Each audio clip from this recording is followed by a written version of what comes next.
Alright guys, welcome to Iron Views TV, your home of everything West Ham United. I'm pleased to introduce our new Q&A feature where I'll be asking you to send me your West Ham questions. Without further ado, let's tackle what you've sent us this week. The first question is from David Regan and it's, how far can this West Ham team go this season? As David Gold said in an interview earlier today, the sky really is the limit with this current West Ham team. I think obviously perhaps Champions League is a bit out of bounds at the moment. We're not quite at that level, although we have already proven that we can mix it up with the big boys with those wins against Liverpool, Arsenal, Man City. So we've certainly inherited a side that has no fear of the bigger teams whatsoever. In terms of realistic aims, there's no reason why the top six is unachievable. I think if we continue going as we do and gradually improving, that may well be where West Ham are towards the end of the season. Even if it's 7th, 8th, even 9th, that would still represent a big improvement on last year's position. And also when you take into account the style changes that have come into place, the personnel changes. I mean, Bilic is still getting used to this West Ham squad and a lot of the players are still being integrated. So if you consider the fact that we've lost against Leicester and Bournemouth, there's still a lot of room for improvement going forward.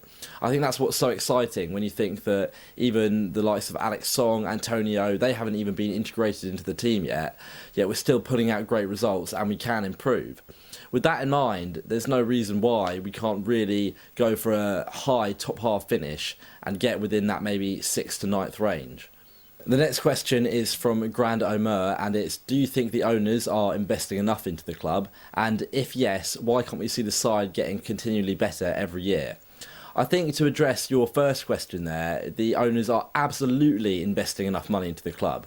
I think you've got to consider that at the same time as investing money, they've been trying to cut down a debt of over £100 million from when they first arrived at West Ham.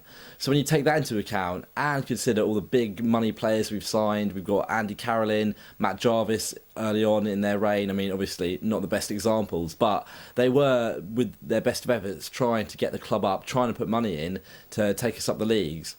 If you look recently, we've gone with Dimitri Payet and Mikel Antonio, two more decent money signings. Even the likes of Kevin Nolan was on over £40,000 in the Championship, and he was an absolutely huge factor in getting us promoted.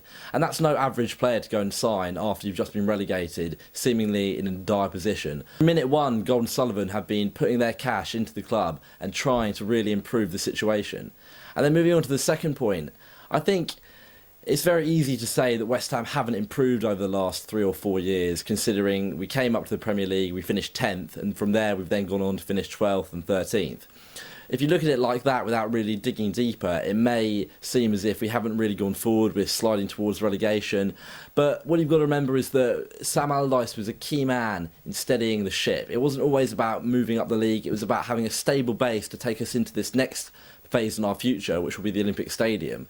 I'd also suggest if you look at the players we've got now, the likes of Song, the likes of Payet, Ogbonna, Winston Reid and Cresswell on new contracts, our squad now is the best it has ever been, just about. And that's why I'd suggest it's not always about your league positioning, it's more about the long-term plan, the long-term setup, and I think West Ham now have such a solid base to kick on with this current squad.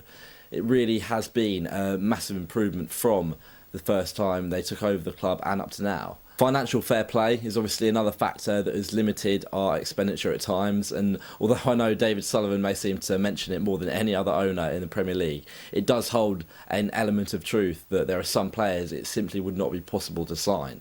With all that in mind, I think our business over the last 2 summers has been absolutely superb, and I really cannot fault much that they have done at the club since arriving, apart from a point Avram Grant, obviously.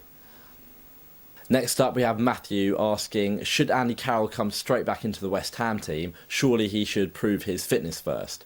And now I certainly agree with that second point there. Andy Carroll has had so many injuries during his time at West Ham, there is absolutely no point in rushing him back into the setup.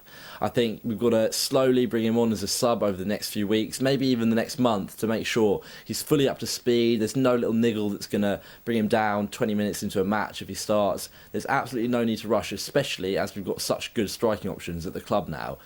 When you say should he come straight back into the team, I honestly don't think he'll be able to. If you look at Diafra this season, he's only got 2 goals so far, but that's not a bad return.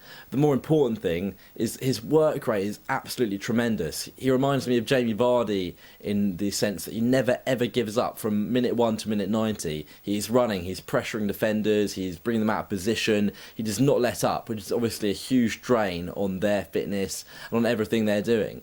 I think Diafra is certainly my choice as West Ham's first striker at the moment, above Andy Carroll. And then you've got to remember we've got the likes of Valencia in reserve, Nikica Jelavic who's just come back, we've got Zarate, we've got so many different options. I think Carroll is going to have to play really well and consistently to make that starting spot his own. And of course, that's a great thing, to have such a competitive squad where everyone's fighting for their place. You can't be complacent whatsoever. I think that will only encourage good performances and hopefully strikers scoring a lot of goals. The fourth question is from David Lee Newhouse, and it's, do you think West Ham will be able to keep hold of Aaron Cresswell for the remainder of his contract? I think with this sort of thing, it's always subject to future circumstances, and who knows if a club may come in with a huge, monstrous bid that we simply can't reject in the future. Having said that, we've tied Aaron Cresswell down to a long-term contract for a reason. We don't want him to be snapped up by some of the so-called bigger teams. We don't want a Luke Shaw scenario that's happened to Southampton, also with Nathaniel Klein. There's been so much of that, of the so-called smaller teams having their better players taken away from them too easily. So I think the club have done really well to get him tied down to a new contract so early in his West Ham career, and it does mean if a club ever did want to buy him, they'd have to pay a hell of a lot of money to do so. Having said that, if you look at someone like Leighton Baines at Everton, or even Seamus Coleman, 2 fantastic fullbacks who have remained at the club, and I mean Everton, they did the same with Stones this summer. They've been resilient, they haven't let the bigger clubs bully them. I think that's a model that West Ham should really follow, and to an extent they have already been doing that for the last couple of years. If you look at someone like Winston Reid, who almost seems certain to be leaving at the end of his contract, and I know West Ham paid him a lot of money to get him to sign up, but in most scenarios these days you see him go to Tottenham or Arsenal just like that. Again, David Gold and Sullivan deserve praise for keeping the better players at our club. People like Kouyaté, again Song in the summer, we've got a lot of players who will be in demand, who could do a job at teams higher in the table. But at the moment, going back to the question, I think Cresswell is here for the very distant future, unless, as I said, a ridiculous bid comes in. Next up, we have Jack Gaylor, who says, do you think the club will give season ticket holders anything to take away from the stadium when we leave, i.e. their club seat? I think there have been rumours going about that season ticket holders will be able to take their seat from the stadium, which I think would be a fantastic gesture. In terms of other ideas, I'm hoping that the club will be digging up the bowling ground pitch and allow supporters to buy a little patch of turf to take away. Just little things like that would be really appreciated by the fans, so they can have a bit of Upton Park with them after it's been destroyed and after we move to the Olympic Stadium.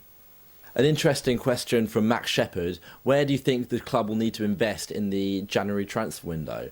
I think if you look at our squad at the moment, it's got a brilliant balance to it. We've got all the positions covered with at least 2 good players. I think goalkeeper, left back, you've got Cresswell and Hendry. You've got an abundance of centre-backs now, especially with the likes of Burke and Oxford coming through up the ranks. Right back, we are sorted, as you saw, with Jenkinson and James Tompkins filling in there when needed. It's the same up front after Jelavic arrived, and midfield too. It's really hard to say why West Ham would actually need to sign new players in January, as long as our players keep performing as they have done so far. I think, as I mentioned earlier, we've still got players to come back from injury like Song, and I really hope that when it does come to January, West Ham aren't suddenly panicking. We're not in a position where we need to go and fork out another 20 million on players to help us survive the drop, because I really don't see that happening this season like it has in the past. And when that has been the case, it certainly hasn't led to the wisest moves in history. If you look at the likes of Shamak, Wellington Paulista, Emmanuel Pogatex, people like that, it's just, I mean, January signings so rarely work as well as summer buys. So I really hope when we do come to the January transfer window, West Ham don't have much business to do at all. Our final question comes from Andy, and it's still unsure about Valencia. Is he really all that? Now, at the beginning of the season, I tweeted out this could be a huge campaign for Valencia, and in that same match, he scored a great goal and then was ruled out for 4 months just minutes later.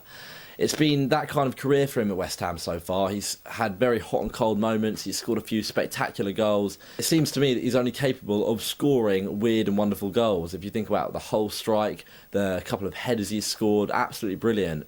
But then other times he's looked weak on the ball, he's looked unable to play out on the wing. It's really frustrating that he got injured when he did. However, I wouldn't be so quick to rule out his West Ham career flourishing from here just yet. I think there's definitely a great striker in there if we can just continue to mould him to adapt to the Premier League, maybe to get a bit more physical, to be a bit less selfish on the ball. But overall, I've seen enough to suggest there is a quality player in there. And there's a reason that Chelsea have been linked with a big money move for him. He's certainly no average squad player. I think what is crucial now, however, is that he continues to recover from this injury well. He does get a few games towards the end of the season. He continues to show his worth to Bilic, who obviously gave him a chance earlier in the season, and he repaid him with a great goal. I can appreciate that some fans are bemused as to why we paid so much money for him last summer, and to be honest, I'm still not totally convinced that he will prove to be a worthwhile investment. However, I'd be willing to give him another year and a half at the club, just to make sure he can try and fulfil his potential with us, because deep down there is a hell of a player in there. That just about covers it in terms of questions this week, guys. Thanks to everyone who sent something in. If you did enjoy the video, please leave a like and subscribe to the channel. Depending on the popularity, this may either be a weekly series, fortnightly, monthly. We'll see in the future. But in the meantime, I will see you in a new video very soon.